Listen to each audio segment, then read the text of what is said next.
Gardez-vous!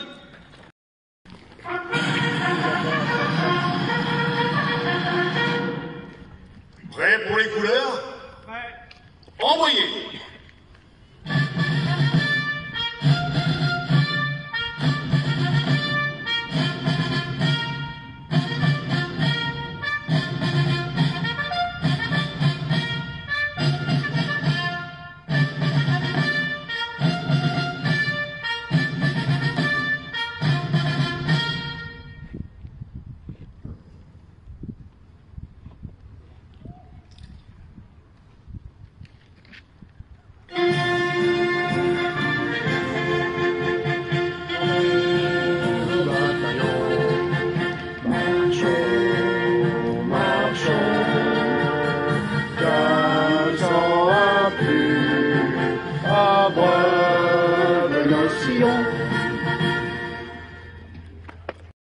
Une lecture du président national de l'Association des combattants de l'Union française par M. Régis Guilhem, membre de la CULF de Charente-Maritime et ancien de la Légion étrangère, qui représente M. Guy Marquet, président.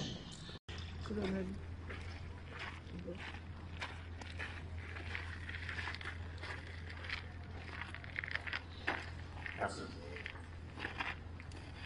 Monsieur le maire, monsieur les députés, mesdames et messieurs les porte-drapeaux, nous voici réunis aujourd'hui pour rendre hommage aux combattants d'Indochine. Le 8 juin 1980, le soldat inconnu des guerres d'Indochine fut inhumé dans la nécropole nationale de Notre-Dame de Lorette. Il aura fallu attendre un quart de siècle pour que la France rende hommage et consacre une célébration nationale le 8 juin de chaque année aux combattants de la guerre d'Indochine. En 1993, un mémorial dédié aux morts pour la France en Indochine est inauguré en Fréjus. Il abrite près de 24 000 sépultures de militaires et de civils morts en Indochine. Mesdames et messieurs, le devoir de mémoire incombe à chacun de le rendre inoubliable. Ceux qui sont morts pour que nous vivions ont des droits inaliénables. Les oubliés seraient tués une seconde fois. Laisser la mémoire se transformer en histoire est insuffisant. Le devoir de mémoire permet de devenir un témoin. La guerre contre le nazisme venait tout juste de s'achever, qu'un autre péril menaçait le monde, le communisme. Le communisme qui fut à l'origine de toutes ces guerres de l'Algérie. Pour prendre la dimension de ce conflit et plus particulièrement de la défaite qui s'en suivit, il semble nécessaire de revenir sur les derniers événements. Le 14 novembre 1953, le général Navarre, commandant du corps expéditionnaire en Extrême-Orient, décide de créer une base aéroterrestre à Dien Bien Phu, dans le but de couper la route du Laos aux troupes communistes. Le 20 novembre 1953 débute l'opération Castor. 3 bataillons de parachutistes et un élément d'artillerie légère sont parachutés et prennent possession du terrain avec sa piste d'atterrissage. En 3 jours, 5100 hommes, 240 tonnes de matériel sont largués sur le terrain. Les hommes établissent le camp retranché. Les points d'appui qui l'entourent sont baptisés de noms de femmes: Isabelle, Juliette, Eliane, Dominique, Claudine. Le 13 mars, vers 16h, commence la première attaque de Viet Minh sur le camp retranché. Elle est soudaine, violente. 4000 obus de Dien Bien Phu. Béatrice tombe, suivi le 15 mars de Gabriel. Ce siège durera 56 jours et 55 nuits. Le 16 mars, le 6e bataillon de parachutistes coloniaux, avec à sa tête le commandant Bijard, est largué sur la cuvette. Malheureusement, il est déjà trop tard, les postes tomberont les uns après les autres. Le 30 mars, les trompes d'eau transforment le camp retranché en un gigantesque bourbier. Giap en profite pour lancer une seconde offensive qui seront neutralisées, à l'exception d'Eliane II, qui résistera pendant 107 heures.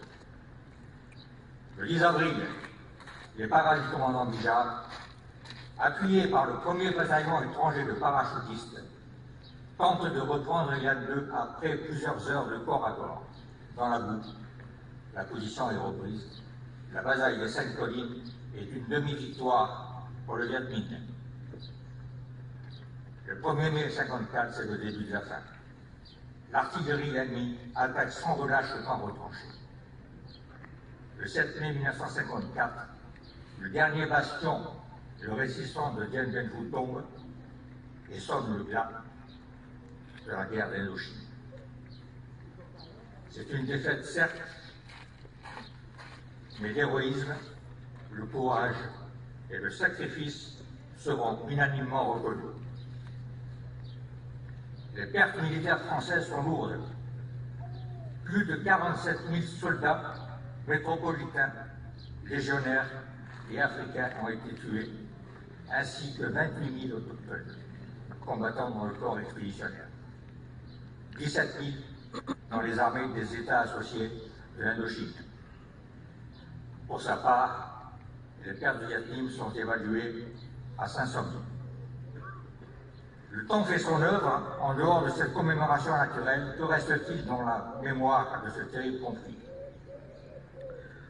Les manuels d'histoire consacreront peu de pages à cette guerre et la présentent comme une guerre de décolonisation. Il en sera de même du reste pour la guerre d'Algérie, dénommée pompeusement événement. Le temps n'efface pas la valeur ni la dignité de nos combattants. Ils ont pris place dans notre histoire avec un grand H, aux côtés des plus braves. Peut-on passer sous silence également l'héroïsme du bataillon de Corée qui subsistera pendant 3 ans et fit l'admiration des troupes américaines? Mais à cet hommage, comment oublier et ne pas associer la population mongole qui a participé au combat à nos côtés, celle-ci ayant payé très cher l'aide qu'elle nous a apportée et subit toujours des représailles dans l'indifférence totale des nations. Pour éviter des représailles, plus de 100 000 Mongols quittent le Laos et le Vietnam pour se réfugier en Thaïlande. 10 000 Mongols parviennent à se réfugier en France. Plusieurs centaines sont répartis notamment en Guyane, où ils sont rejetés par la population locale. Malgré ce rejet, ils réussiront à s'établir et à développer notamment l'agriculture. Saluons également les quelques survivants et rendons hommage à ceux et celles qui nous ont quittés tout récemment. Je pense particulièrement à celle qu'on surnommera l'ange de Dien Bien Phu, Madame Geneviève de Galard. Elle restera pour les combattants de Dien Bien Phu la plus pure incarnation des vertus héroïques de l'infirmière française. Mais elle sera représentante de toutes ces autres femmes dont on ne parle jamais, qui œuvraient en dépit du danger auprès de ces soldats. Enfin, permettez-moi d'avoir une pensée toute particulière envers celui qui m'accorda son amitié, le commandant Marcel Berthomé, décédé le 24 octobre 2023 à l'âge de 101 ans. Marcel Berthomé fut le maire de Saint-Seurin-sur-l'Île pendant 49 ans. Il fut doyen des maires de France.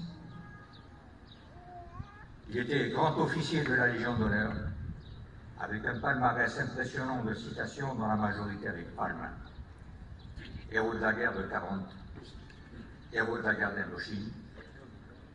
Il fut le tout dernier pilote ayant survolé Dien Bien Phu avec à son bord des volontaires dont la majorité n'avait jamais endossé un parachute.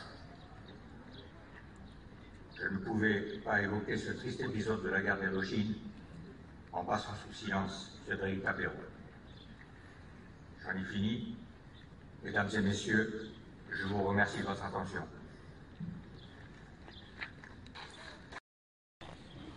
Gardez-vous! Ouvrez le bon.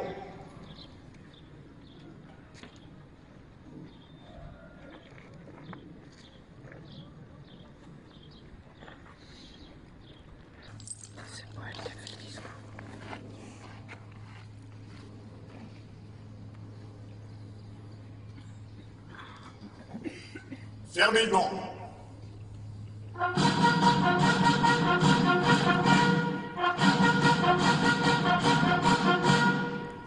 Repos. On vient de me signaler que M.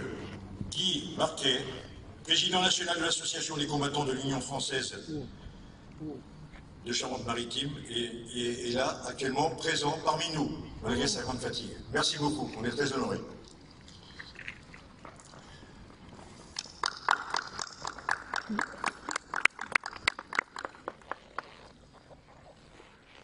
Nous allons maintenant procéder au dépôt de gerbe. Gardez-vous!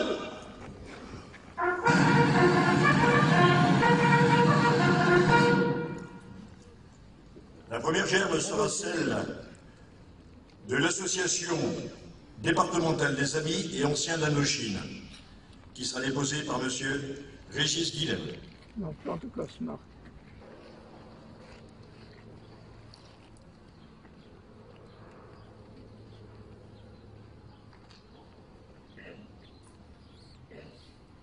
Une gerbe de la ville de Royan et de Saint-Georges-d'Idonne, déposée par M. Simonet et M. Richaud, maire de Saint-Georges.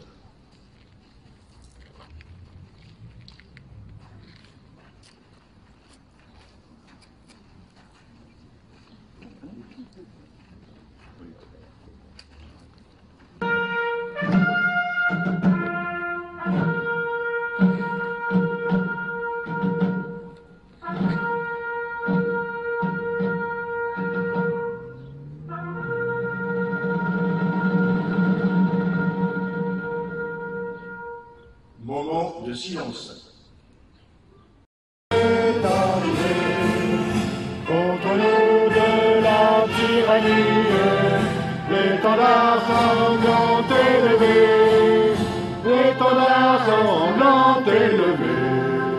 Entendez-vous dans nos campagnes, mugir ces féroces soldats, ils viennent jusque dans nos bras, égorger nos fils et nos compagnes. Aux armes, citoyens, formez vos bataillons, marchons, marchons, qu'un sang impur abreuve nos sillons. Mesdames et messieurs, cette cérémonie est désormais terminée. Nous vous remercions d'y avoir participé. Nous vous donnons rendez-vous maintenant le 18 juin à Médis. Voilà. Bonne journée à tous. Merci beaucoup d'y avoir participé.